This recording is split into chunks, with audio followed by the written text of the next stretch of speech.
Hi everybody, so today I'm going to show you how I made a steampunk slash grandfather clock kind of card.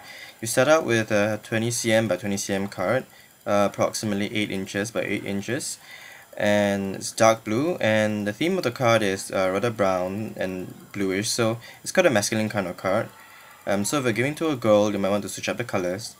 The materials I used are the pink paisley House of 3 stamp set, black stamping pad or watercolor because it dries faster, Jenni and Bowlin's reverse red stickers, dimensional stickers. I use KCK, which is a Singaporean brand, 3D sponge dots, Kuretake's scrapbooking templates, KCK Noritape, Pilot's 0.7 black and white gel pen, and single hole puncher, pen, knife and scissors, and ruler.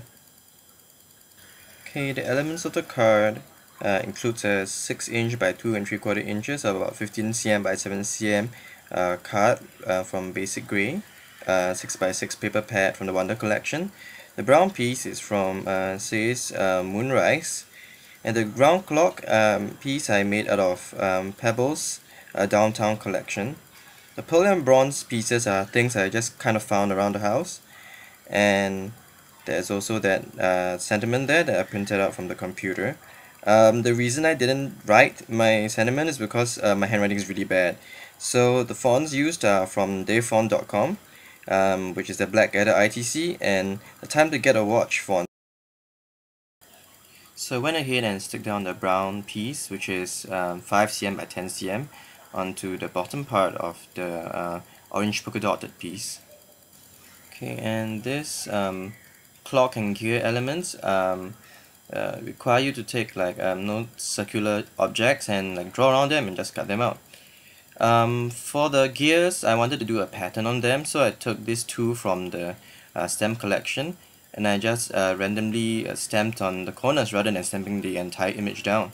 So you have a few that makes it look like I'm cut out from a pattern paper, but actually just from stamps.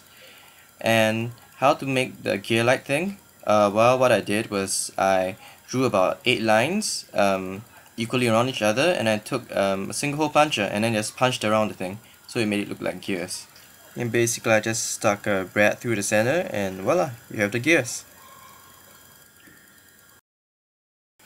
So for the corners of the sentiment, I actually once again used the same as single punch out and just punched only like 1/4 of a punch out of each corner.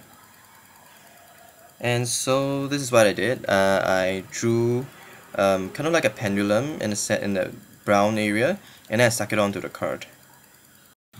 I added dimensionals to the other elements, and as you can see, for the gears I only attached the 3D dots to the brads because I actually wanted the gears to turn. And so this is the card, which I've attached first the sentiment, so I can calculate like the space I require for my gears. And this is the completed card. So I stuck my gears down with my clock ring on the top, and then I used white gel pen to do lines around it. As you can see, the gears actually turn, and so do these the little hand things on the clock. Actually, for the little hand things, you can also use paper and cut out arrows, and then just punch a hole big enough for the brad to go through. And I think I forgot to mention how I did the numbers on the clock, so I just used the numbers on the letter stickers. Hope you enjoyed the It Is Time I Said I Love You card, and have a nice day!